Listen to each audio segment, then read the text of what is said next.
ছাত্ররা দেখো, তোমাদের কার্বক্সিলিক অ্যাসিডের অম্লত্ব পড়াচ্ছিলাম আগের দিন। ঠিক তারপর থেকে শুরু করছি। যে কোনো কার্বক্সিলিক অ্যাসিড জলীয় দ্রবণে এইভাবে আয়নিত হয়। ওএইচ বন্ধন সৃষ্টিকারী ইলেকট্রন যে ওয়ের মাথায় চলে আসে আর এইচ প্লাস উৎপন্ন হয়। এখন এই যে তৈরি হলো যেটা, সেটাকে বলা হয় কনজুগেট বেস। এই অ্যাসিডটির কনজুগেট বেস, সংক্ষেপে সিবি। নিয়ম হচ্ছে এই কনজুগেট বেস যত স্থায়ী হবে তত এই অ্যাসিডটি শক্তিশালী হবে। এখন দেখি তো এই কনজুগেট বেসটি কিভাবে স্থায়িত্ব লাভ করে। এই কনজুগেট বেসটি রেজোনেন্সের সাহায্যে স্থায়িত্ব লাভ করে। দেখো, এই নেগেটিভ চার্জটা এখানে আসলে এই পাই বন্ডটা উপরে চলে গেল।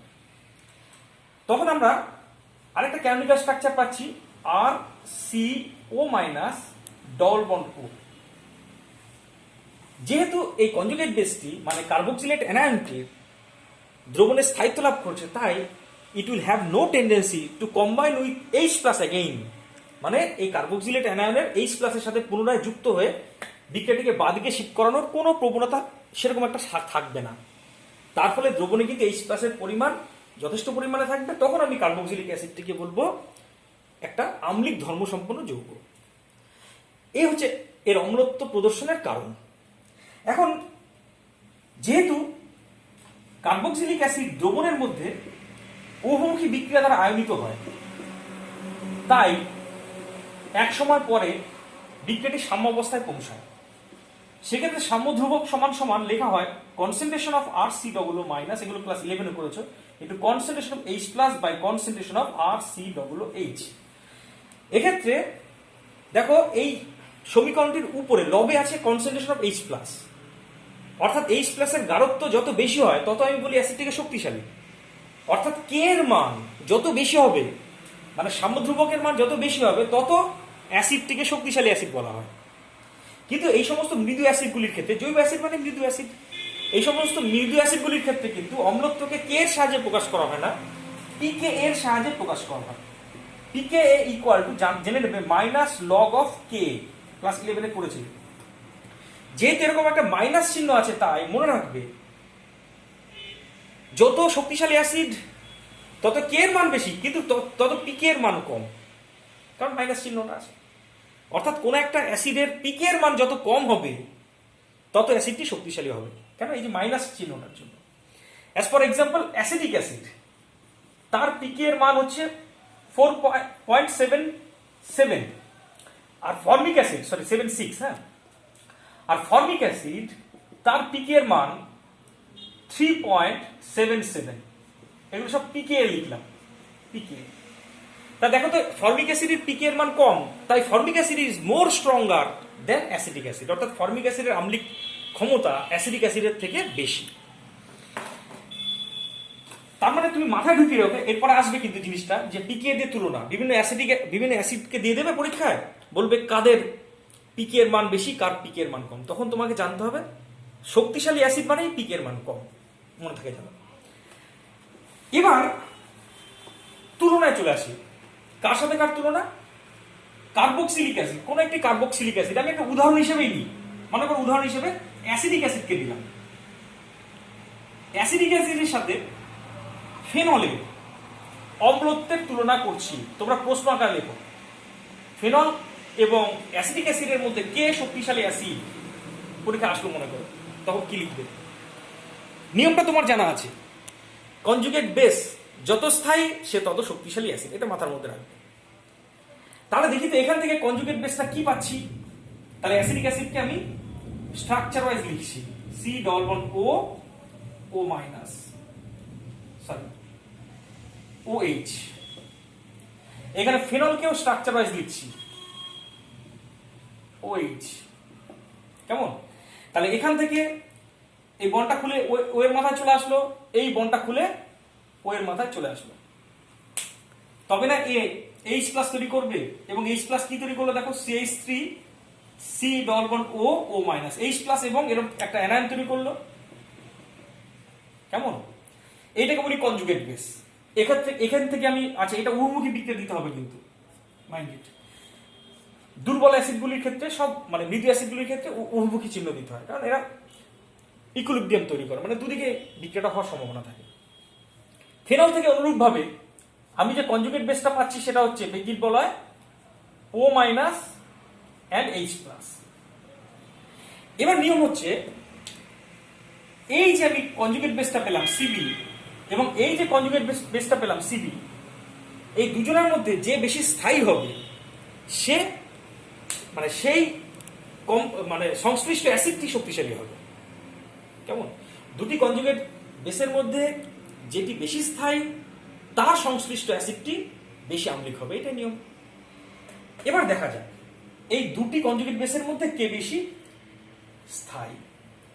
স্থায়িত্ব দেখতে গেলে আমাকে রেজোনেন্স দেখতে হবে, তাহলে রেজোনেন্স করছি, এর রেজোনেন্স করছি CH3C double bond O minus,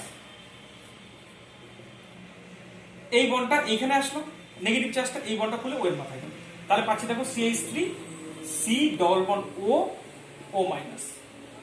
তাহলে এই দুজনা যে রেজোনেন্স হাইব্রিডটা পাবো সেটা কি? রেজোনেন্স হাইব্রিডটা পাবো দেখো CH3COO dot dot dot dot করে দেবো, ডট ডট করে দেবো, এখানে ডেল্টা মাইনাস, এটা ডেল্টা মাইনাস।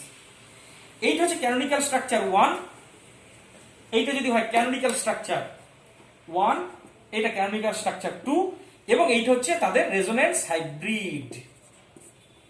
একইভাবে ওই ক্ষেত্রে দেখি তো ফিনল থেকে যে কনজুগেট বেসটা পেলাম তার রেজোনেন্স এবার দেখছি O মাইনাস। আচ্ছা এরকম আছে, তাহলে নেগেটিভ চার্জটা এখানে আসলো, তাহলে এই বন্ডটা এখানে গেল, তারপরে এখানে ডবল বন্ড দেওয়ার পরে এখানে নেগেটিভ চার্জ, তারপরে এইটা এখানে আসলো, এই নেগেটিভ চার্জটা এখানে গেল। তোমরা রেজোনেন্স জানো, আমি জানি, এটা ধরেই নেওয়া যায়, তোমরা 11 পাস করে 12 এর সময় রেজোনেন্স ব্যাপারটা সব জানো। এরপরে এই নেগেটিভ চার্জটা এখানে আসবে, এই বন্ডটা খুলে এর মাথায় যাবে, তাহলে পাবো দেখো ডবল বন্ড ও ডবল বন্ড নেগেটিভ চার্জ। এখন আমি এই যে চারটে ক্যানোনিক্যাল স্ট্রাকচার পেলাম, চারটে ক্যানোনিক্যাল স্ট্রাকচার, তাই না? নাম্বার 1 2 3 4, এদের হাইব্রিড করব। হাইব্রিড মানে এদের সম্মিলিত রূপ।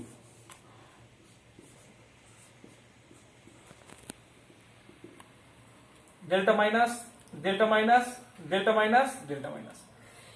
এখানে দেখা হবে যে কোন হাইব্রিডটি শক্তিশালী। এটা হচ্ছে হাইব্রিড। আচ্ছা অন্য কালিতে লিখেছি, এখানেও অন্য হাইব্রিড লিখলাম। যে রেজোনেন্স হাইব্রিডটি বেশি স্থায়ী সেই কনজুগেট বেসটিও বেশি স্থায়ী। দেখে মনে হচ্ছে যেন ফিনল থেকে প্রাপ্ত রেজোনেন্স হাইব্রিডটি মানে ফিনক্সাইডাইনের রেজোনেন্স হাইব্রিডটি বেশি স্থায়ী বলে মনে হচ্ছে। কেন? এখানে যেহেতু বেশি সংখ্যক ক্যানোনিক্যাল স্ট্রাকচার আর এখানে মাত্র দুটি ক্যানোনিক্যাল স্ট্রাকচার, তাই মনে হচ্ছে যেন এই ফেনক্সাইড আয়নটি অধিক স্থায়ী, এটা মনে হচ্ছে। কিন্তু মনে রাখবে চারটে ক্যানোনিক্যাল স্ট্রাকচার হলে কি হবে, এরা পরস্পরের সমতুল্য নয়, এবং এদের ক্ষেত্রে দেখো নেগেটিভ চার্জটি একটি মাত্র স্ট্রাকচারেই অধিক তড়িৎ ঋণাত্মক ও এর মাথায় আছে, আর বাদ বাকি সব স্ট্রাকচারগুলিতে দেখো তো নেগেটিভ চার্জ কার মাথায় আছে? কম তড়িৎ ঋণাত্মক কার্বনের মাথায় আছে, কার্বনের মাথায়। আর এইখানে যদি দেখো এই ক্যানোনিক্যাল স্ট্রাকচারটি এবং এই ক্যানোনিক্যাল স্ট্রাকচারটি এই দুটি পরস্পরের সর্বতভাবে সমতুল্য, সি ডবল বন্ড ও মাইনাস, সি ডবল বন্ড ও মাইনাস। সরি এখানটাতে একটু ভুল হয়ে গেছে, এটা ডবল বন্ড হবে, এখানে নেগেটিভ চার্জ। আচ্ছা সি ডবল বন্ড ও মাইনাস, সি ডবল বন্ড ও মাইনাস। দেখো তো 1 এবং 2 ক্যানোনিক্যাল স্ট্রাকচার দুটি সর্বতভাবে পরস্পরের সমতুল্য, এবং নেগেটিভ চার্জ দুটোতেই দেখো তো বেশি তড়িৎ ঋণাত্মক ও এর মাথায় আছে, অধিক তড়িৎ ঋণাত্মক ও এর মাথায় আছে নেগেটিভ চার্জ। এই কারণে কার্বক্সিলিক অ্যাসিড থেকে প্রাপ্ত কনজুগেট বেসটি বেশি স্থায়ী। এই কারণে কার্বক্সিলিক অ্যাসিডও ফেনল অপেক্ষা অধিক আম্লিক ধর্মের। তাহলে দুজনের মধ্যে কে বেশি আম্লিক? ফেনল এবং কার্বক্সিলিক অ্যাসিডের মধ্যে কার্বক্সিলিক অ্যাসিড বেশি আম্লিক।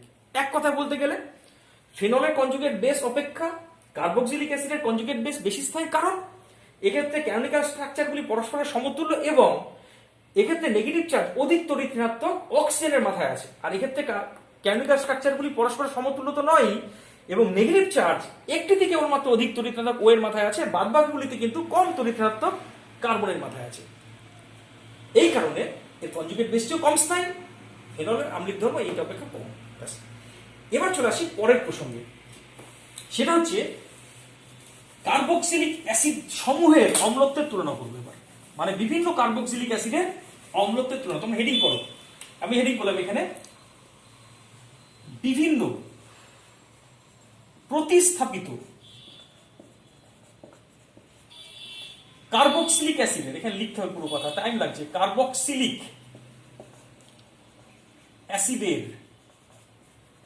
অ্যাসিডের অম্লত্বের তুলনা,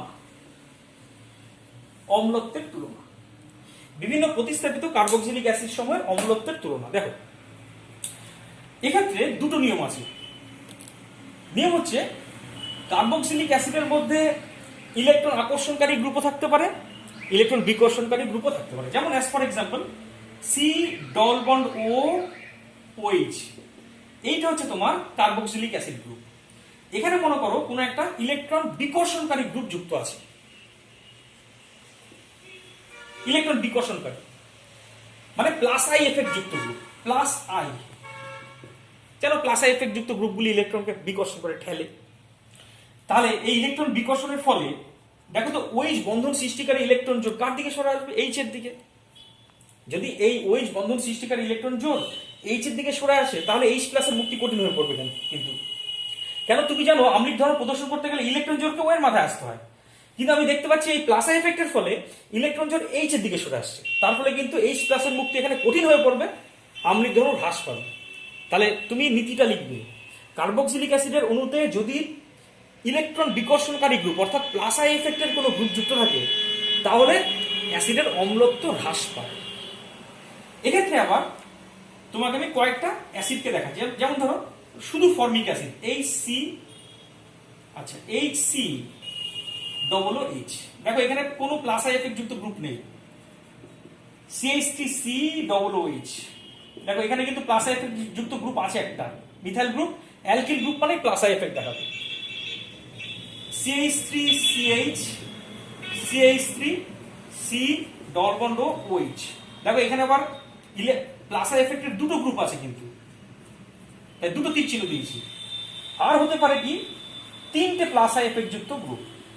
তাহলে তুমি বুঝতেই পারছো এখানে কোনটির আম্লিক ধর্ম সব থেকে কম হবে, সবার শেষেরটা, তাই না? সবার শেষের গ্রুপটির কিন্তু অ্যাসিডটি কিন্তু আম্লিক ধর্ম সব থেকে কম, আর সব থেকে বেশি হবে এর মধ্যে কার আম্লিক ধর্ম? দেখো ফর্মিক অ্যাসিডের, কারণ ফর্মিক অ্যাসিডের হাইড্রোজেনের কিন্তু কোনো প্লাস আই এফেক্টও নেই, মাইনাস আই এফেক্টও নেই।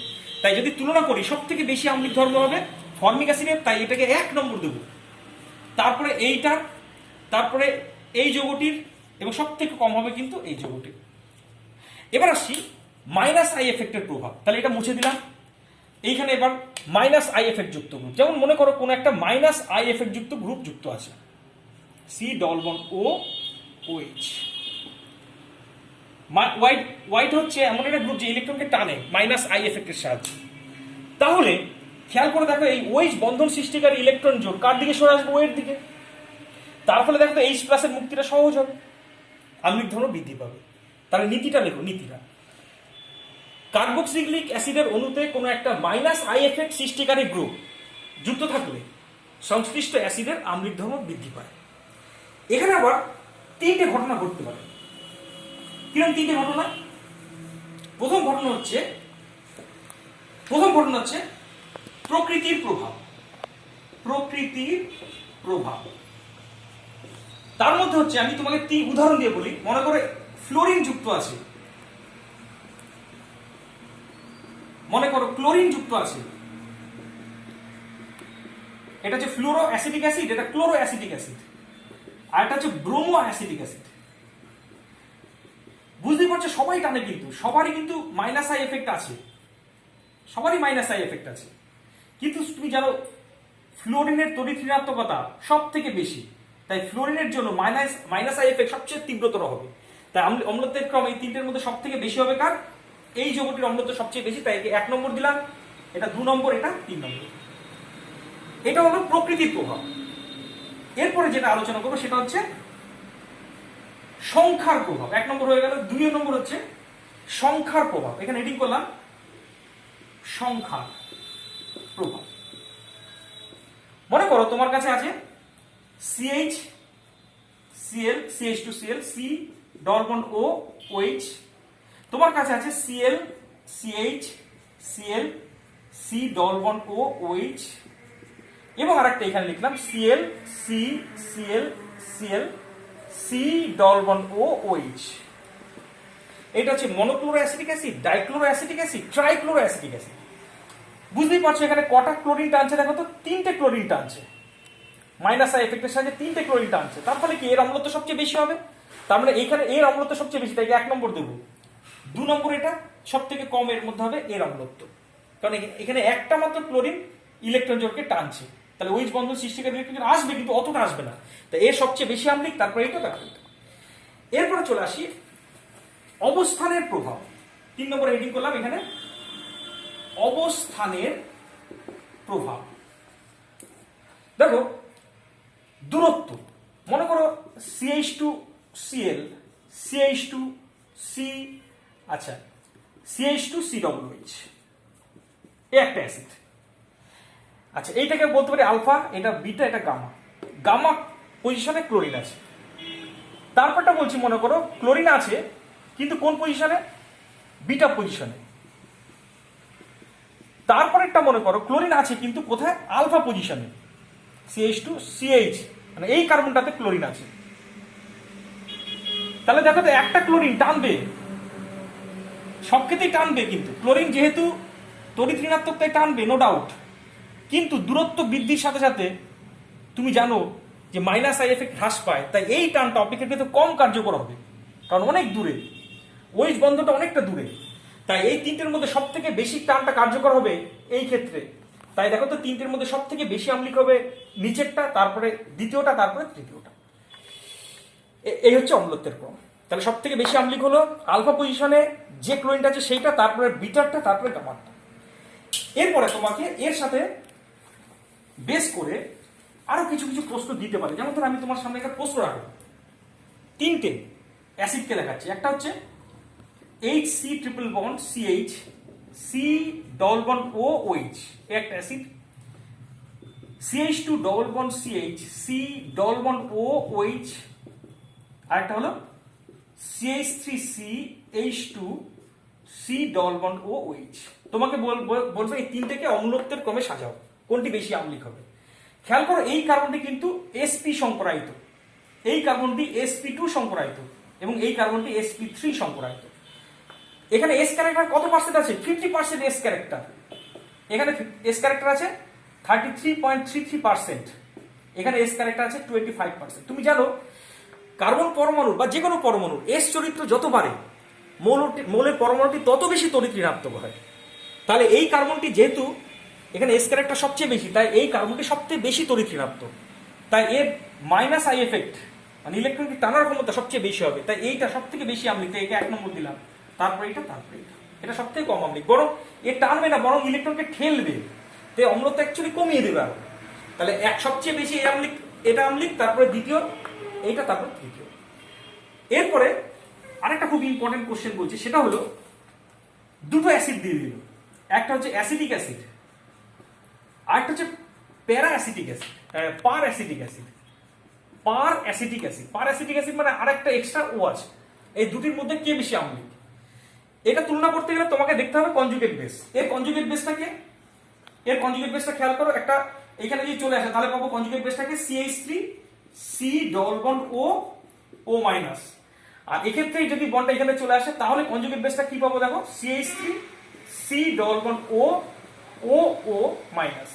দেখো এই ক্ষেত্রে কিন্তু রেজোনেন্স সম্ভব, তার মানে এই অ্যাসিডটির কনজুগেট বেস রেজোনেন্সের সাহায্যে স্থায়িত্ব লাভ করতে পারে, কিন্তু এখানে কিন্তু রেজোনেন্স সম্ভব নয়, কারণ এখানে তো ডবল বন্ড নেই, ঠিক আছে। তাহলে এখানে যেহেতু রেজোনেন্স সম্ভব নয়, তাই এর কনজুগেট বেসটি স্থায়ী নয়, তাই এই অ্যাসিডটি কম শক্তিশালী অ্যাসিড। তার মানে acetic acid is more stronger than per acetic acid. এবার চলে আসি পরের প্রসঙ্গে, আমার প্রতিস্থাপিত অ্যালিফ্যাটিক কার্বক্সিলিক অ্যাসিডের অম্লত্বের তুলনা কমপ্লিট। এবার আসছি অ্যারোমেটিক কার্বক্সিলিক অ্যাসিডের অম্লত্বের তুলনা। তাহলে হেডিং করো অ্যারোমেটিক কার্বক্সিলিক অ্যাসিডের অম্লত্বের তুলনা। আমি আজকে হয়তো এই ভিডিওতে সব শেষ হবে না, যেটুকু হয় দেখো। নিয়ম হচ্ছে যে মনে করো এইটা হচ্ছে তোমার বেনজোইক অ্যাসিড, আমি বেঞ্জিন বলয়টাকে রিংটাকে এইভাবে দেখাচ্ছি।